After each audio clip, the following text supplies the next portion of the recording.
ನಿತ್ಯ ಓಂ ಪಠಣದ ಪ್ರಯೋಜನಗಳು ಮತ್ತು ಓಂ ಮಂತ್ರ ಜಪಿಸುವ ಸರಿಯಾದ ವಿಧಾನ.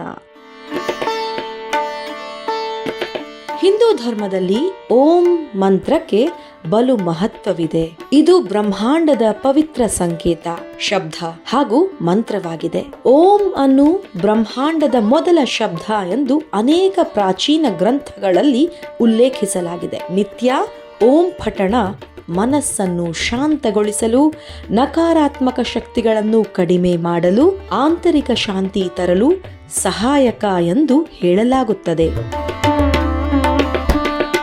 ನಿತ್ಯ ಓಂ ಪಠಣದ ಪ್ರಯೋಜನಗಳು ಇಲ್ಲಿವೆ.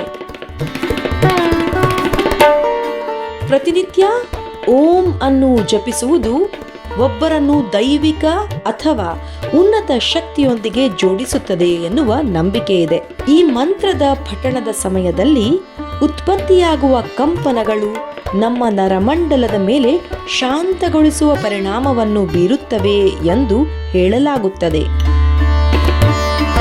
ಶಕ್ತಿಶಾಲಿ ಓಂ ಬೀಜ ಮಂತ್ರವನ್ನು ನಿಯಮಿತವಾಗಿ ಜಪಿಸುವುದು ಒತ್ತಡ, ಆತಂಕದಂತಹ ಭಾವವನ್ನು ಕಡಿಮೆ ಮಾಡುತ್ತದೆ, ಮಾನಸಿಕ ಶಾಂತಿಗೆ ಉತ್ತೇಜಿಸುತ್ತದೆ ಎನ್ನಲಾಗುತ್ತದೆ. ಓಂ ಮಂತ್ರದ ಪಠಣಕ್ಕೆ ಹೆಚ್ಚಿನ ಮಟ್ಟದ ಏಕಾಗ್ರತೆ ಮತ್ತು ಮನಸ್ಸಿನ ಉಪಸ್ಥಿತಿಯ ಅಗತ್ಯವಿದೆ. ಹೀಗಾಗಿ ಏಕಾಗ್ರತೆಯಿಂದ ಈ ಪಠಣದ ಅಭ್ಯಾಸ ಮುಂದುವರಿಸಿದಾಗ ಮಾನಸಿಕ ಸ್ಪಷ್ಟತೆ, ಗಮನ ಕೇಂದ್ರೀಕರಿಸುವ ಸಾಮರ್ಥ್ಯ ವೃದ್ಧಿಗೆ ನೆರವಾಗುತ್ತದೆ. ಓಂ ಜಪದಿಂದ ಉತ್ಪತ್ತಿಯಾಗುವ ಶಾಂತಗೊಳಿಸುವ ಕಂಪನಗಳು ನಮ್ಮ ಭಾವನೆಗಳ ಮೇಲೆ ಸಕಾರಾತ್ಮಕ ಪರಿಣಾಮ ಬೀರುತ್ತವೆ, ಒತ್ತಡ ತಗ್ಗಿಸಲು ಸಹಾಯ ಮಾಡುತ್ತವೆ.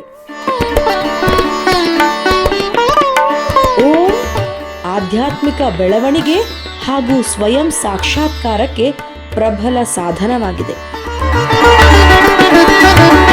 ಓಂ ಮಂತ್ರ ಜಪಿಸುವ ಸರಿಯಾದ ಮಾರ್ಗ. ಓಂ ಮಂತ್ರ ಪಠಣಕ್ಕೆ ಶಾಂತವಾದ ಸ್ಥಳವನ್ನು ಆರಿಸಿಕೊಳ್ಳಿ. ಆರಾಮದಾಯಕವಾಗಿ ಕುಳಿತುಕೊಳ್ಳಿ. ಪದ್ಮಾಸನದಲ್ಲಿ ಕುಳಿತುಕೊಳ್ಳುವುದು ಉತ್ತಮ. ನಿಮ್ಮ ಭಂಗಿಯನ್ನು ನೇರವಾಗಿ ಇರಿಸಿ. ಕಣ್ಣುಗಳನ್ನು ಮುಚ್ಚಿ ಆಳವಾದ ಉಸಿರನ್ನು ತೆಗೆದುಕೊಳ್ಳಿ. ನಿಶ್ವಾಸ ಅಥವಾ ಉಸಿರನ್ನು ಹೊರಬಿಡುವಾಗ ಓಂ ಮಂತ್ರವನ್ನು ಜಪಿಸಿ. ಮಂತ್ರದ ಕಂಪನಗಳು ನಿಮ್ಮ ಹೊಟ್ಟೆಯಿಂದ ಗಂಟಲಿನವರೆಗೆ ಪ್ರತಿಧ್ವನಿಸಲು ಅನುವು ಮಾಡಿಕೊಡಿ.